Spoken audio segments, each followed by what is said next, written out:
Hey, Brendan here, and this is a unusual sort of video, I guess, for me to record. But I woke up today to the news that the actor Julian McMahon had passed away from apparently what they're calling a private battle with cancer. And in my long and varied career, I actually worked with him. You hear the baby upstairs playing with Susie. And that'll be a theme, I think, in anything I record right now on the weekend. But I worked with him on what was his big network TV break. As I got online and actually looked at his history today, I was checking my memory of what he told me during the Profiler pilot shoot in Atlanta. I was the second boom operator, so I was the sound utility guy. I was the third in the sound department, and that I also was the second guy on a boom.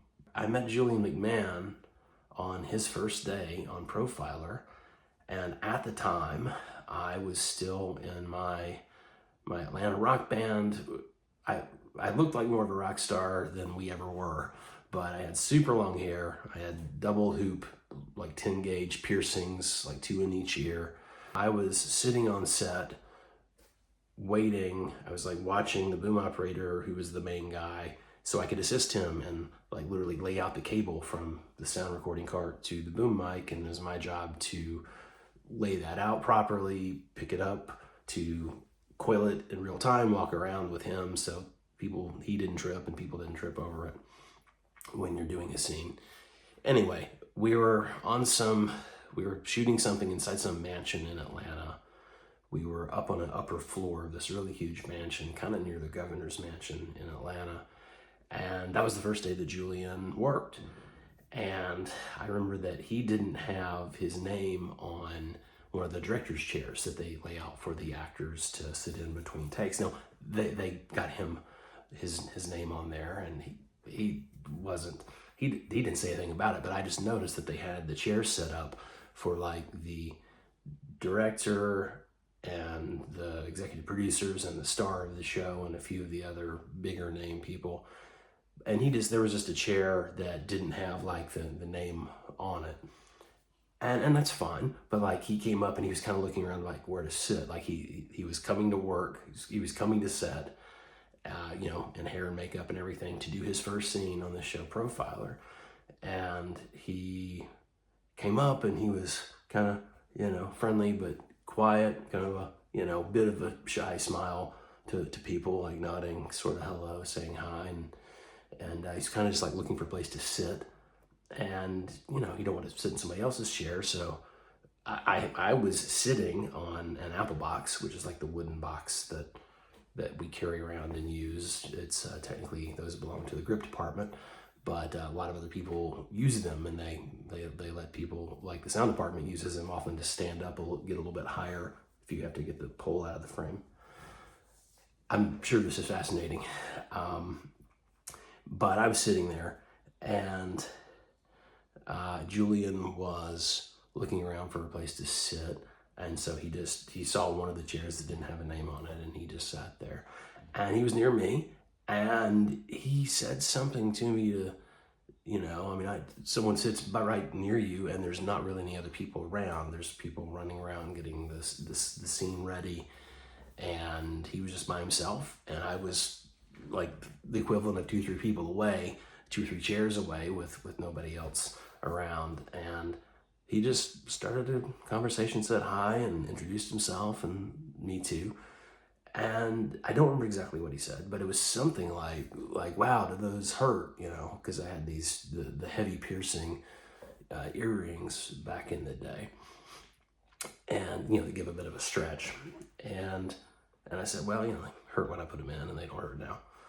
But anyway, we just started talking, and it turns out that, if you know him from his film TV work, then he was this kind of impossibly good-looking guy, and as I learned today online, he had started as a model in Australia before he became an actor.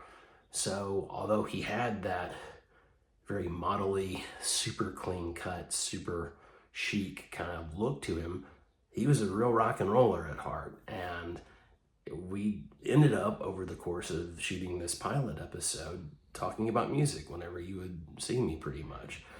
And I just became one of those people who was a friendly, face for him to come and chat with, and not kind of, I mean, I would assume to not feel alone, because he's a long way from home. And when I looked online a little earlier to see what his career had been, apparently he did a few guest star bits on a soap opera here after he moved to the States, having done a lot of soap operas in Australia. But Profiler was it was an NBC, network television show, and this is really a big break for him. And it really did help launch him in the U.S. You hear the baby crying upstairs. From there, he got the show Charmed, and he got the show Nip Tuck, and on and on and on. And of course, later he was in the Marvel universe. So he had quite a career. But I just always remember how nice he was, and really genuine for someone who so impossibly good looking. I'm a straight guy, but he was a good looking man, and the kind of person who people typically cater to and fall all over and can have a bad attitude. He could not have been nicer and more down to earth. And he would loan me tapes that I would give him back, but he had tapes of music he liked, and I would trade him stuff. And I may still have it in my storage unit in LA if I ever get back to see it, to dig through my storage unit. I may still have some tape that was a mix that he had made for himself that he loaned me, of a bunch of his favorite bands from back home, and he said he would play it when he got homesick. And there's a lot of Australian bands, plus just other things that he really liked. He told me to keep it. At the he loaned it to me and said to keep it and listen to it, while we're shooting. And when I went to give it back to him, he said to keep it. So I don't know, maybe I have a mixtape of Julian McMahon's in my storage unit in LA. Time will tell if I ever get to see it. I guess I just wanted to share a super random, super specific, personal, brief moment in time anecdote of having met this guy when he was on the rise, before he became like such a big star here. And, that was a pretty heady show. I mean, the director of that pilot was John Patterson, who directed like the pilot of The Sopranos and so many shows. He was the director of the pilot episode, which is a really big deal because that's the person entrusted to shape the whole series, from the pilot. He was great. I love John Patterson. That's its own story. He died several years back, but he was awesome. He was such a nice guy. And because I had gone to film school, go around talking about your life as a crew person to the cast and, director and stuff, unless they end up chatting with you, during some downtime, and then, if they're curious to find out about the person they're sitting with. And in that case, I told John Patterson that I, wanted to make my own films, and he was just really encouraging. It was a great time, and Julian McMahon, to the tiny degree that I knew him for a very brief moment in time, was as nice and genuine as anyone I worked with. So I hope that he rests in peace, and that his family and friends and people who actually really knew him have some comfort. And just wanted to share a random personal connection. But hope you have a good weekend or day whenever you see this.